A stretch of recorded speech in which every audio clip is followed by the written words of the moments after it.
do you think about aliens? I don't think there are any. At one time, I thought that there were, simply based upon documents that I'd seen while I was attached to the intelligence briefing team, the commander-in-chief of the Pacific Fleet. At that time, and even for many years afterwards, I did not believe that the government would use me in that way. I had devoted my whole life to government service. I had been in the Air Force, I was in the Navy, I was a river patrol boat captain in Vietnam. I had proved myself. I had combat ribbons with the V for Valor. Um, there was no doubt of my loyalty to my country. And maybe that's why it was so easy to use me, because I wouldn't doubt that what I saw was real. But over the years, I've done a lot of research. And what I've discovered is there's no proof existing anywhere that extraterrestrials are real, or that have ever visited this planet, or that they exist anywhere in the universe. There is not one shred of evidence anywhere. There is lots of evidence, tons of it in fact, that there are a group of people collectively known as the Illuminati who want us to believe in some extraterrestrial threat from space so that they can cause a world government, bringing together of all the people to resist that external threat.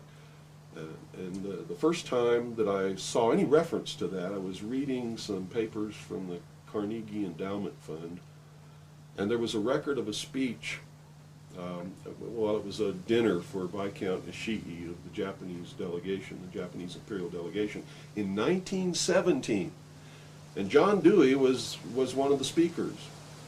And the first sentence out of his mouth, as I was reading this, I almost fell out of my chair, because this was in 1917, and he said the best way to cause all the people of the world to come together in one world government and end war forever would be if we were attacked by some other species from some other planet.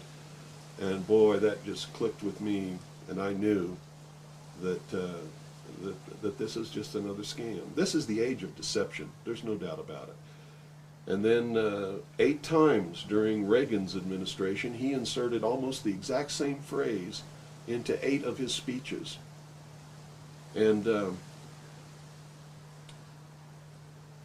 it's a scam. That's what I can tell you. What they call UFOs, these craft that fly around the sky, are real. But they're not piloted by some little green guy from some other planet. They're owned and operated by the United States of America for one, the Soviet Union for another, probably Great Britain, Canada. I think the first really operable ones were probably manufactured in Western Canada, in the wilderness, in a place especially built to create those machines, like we created the Manhattan Project, and the same kind of secrecy surrounded it. So the technology is real. It's been kept secret, and it's been used to promote this concept that there's an alien threat to this earth. The cattle mutilations I've discovered in my research are nothing more than what's left after the government does its secret tests on the low-level radiation leakage from its atomic weapons assembly plants and atomic power plants. It's a low-level radiation monitoring project. And if you look at what's missing in the cattle, you'll see that it's just as clear as day. They take the lips, they take the tongue, they take a 6-inch patch of skin, they core out the rectum, the colon area, where those kinds of things would collect. They pass through the digestive system. On female cows, they take the udder to check for low-level radiation in the milk. This is being passed to the calves. And these are all grazing animals that graze on the grass where the radiation falls when it falls from the air. And it's just an incredible deception. And I'm just amazed that people have fallen for it in the manner that they have, in the absence of any proof whatsoever. I mean, they cite hearsay as proof. Well, what about all of the alien abductions? They're not abductions. They're the results of a tremendously successful and very sophisticated mind control operation, all of which has been in development. Well, they started working on those kinds of things since before World War II. But they have perfected them. On my website, I have a patent of a machine that can read your brain waves, can recombine them in a computer and send them back to you and make you think things happened that never happened. I mean, you can't get a patent for something like that unless it really works. You have to prove it to the patent office. It works. A patent was issued. And this is just one of the things that snuck by them that hasn't, because when people invent things like this, they're sucked up by the government immediately, and then they're put behind the veil of national security and classified, and then nobody knows about them. But every once in a while, something sneaks by them. And when you do these searches in the patent office, and the trademark office, and in the copyright office, you come up with some real gems once in a while, and that was one. Also, the congressional investigations into the intelligence community has revealed the existence of these programs. I mean, there's no secret about it. It's documented. Project Artichoke, Project MK Ultra, MK Naomi. You know, I could go on and on and on all day long. And you know, if you had the time in your movie, we could lay out all the documentation, which is official government documentation, and prove beyond any shadow of a doubt that it's true. But that's what it is. It's not extraterrestrials coming down. The human body cannot pass through walls or roofs, or through windows that are closed. You know, this is all the product of the imagination and people's willingness to believe something because they want it to be true. I don't know why they would want it to be true. You see, because if it were true, these are not friendly aliens. They're doing some terrible things to people. If I were to kidnap somebody, pass them up through the roof, and take them somewhere, and perform operations on them, and take samples of semen and ova from their, you know, reproductive organs, and plant thoughts in their mind, and all this kind of stuff, and then bring them back, guess where I'd be right now? In prison. That's kidnapping. It's criminal. It's a terrible thing. So there's a morbid sense about all this too, is that people want to be hurt for some reason. I don't understand that, but that certainly is something that somebody needs to look at. Why do people feel that this needs to be real? What in them says, I want to be abducted and abused and kidnapped and raped and all of this stuff against my will? Because they seem to take some kind of satisfaction that this is happening. And nobody's talking about the fact that this is a terrible thing to happen. If I were to do that to you, you wouldn't be too happy, would you? But somehow it's okay if an alien does it? I don't think so. It's all bullshit. It's a lie. And it's... So where do you feel the hope for America lies? Oh, this is William Cooper, a man who received mainstream attention in 1994 when Rush Limbaugh read an alleged White House memo on the air calling him the most dangerous radio host in America. Maybe that's because his conspiracy classic is the underground bestseller, or perhaps it's because of the increasing popularity of his shortwave radio broadcast, which is also available on the internet.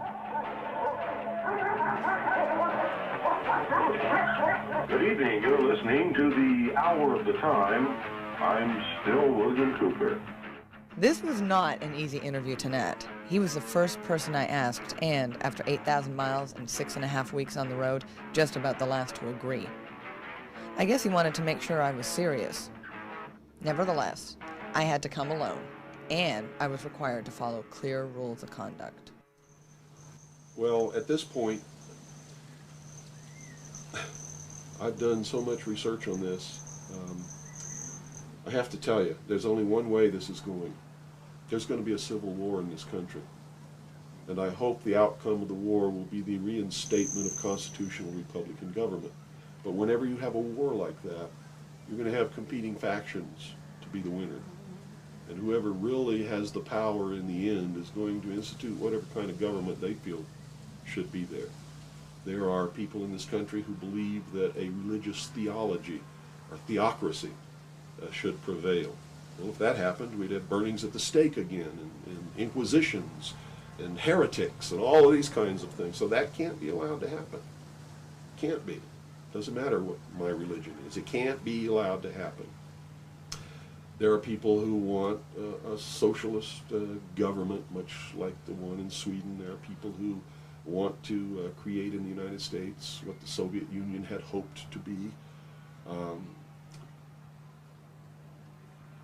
There are real Nazis, all of them socialists. Hitler was a socialist. So I see the future as being tremendously dangerous for all of us. Me and many others like me are going to perform a valiant attempt to reinstate, restore legitimate, lawful, constitutional Republican government. Whether or not we're going to be successful, I can't tell you. But I will tell you that once this war starts, it's going to be terrible, it's going to be bloody, and it'll last for 10 or 15 years. That's the nature of this kind of conflict. If you look around at all these mountains around here, there's enough guns, ammunition, supplies, clothing, and food buried in these mountains to support an army for 15 years. And I don't think the American people realize that they're on the brink of a civil war. You see, there are many of us who took an oath when we went in the armed forces, and we meant it. We volunteered. We weren't drafted. We care about this country. And the oath was to protect and defend the Constitution against all enemies, foreign and domestic. And we will fulfill that oath, even if it means we die in the process of doing it. It's that simple. So what do you see happening in the next 4 to 6 months in this Well, country? I don't have a crystal ball. All I know is that the year 2000 is crucial to the plans of those who want world government, because they whipped up sort of a millennium fever, and they've coupled that with Y2K and a whole bunch of other things. Real religious people who think that this is the end of the world and Jesus is coming, or somebody's coming imminently. And so there's this fever that's whipped up. I mean, everybody seems to be on the edge of some kind of hysteria. But it's all in their mind.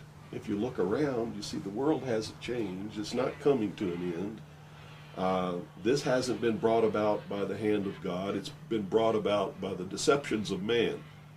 And the quicker people realize that and try and find out who is causing these things to whip up this hysteria, the better off they're going to be.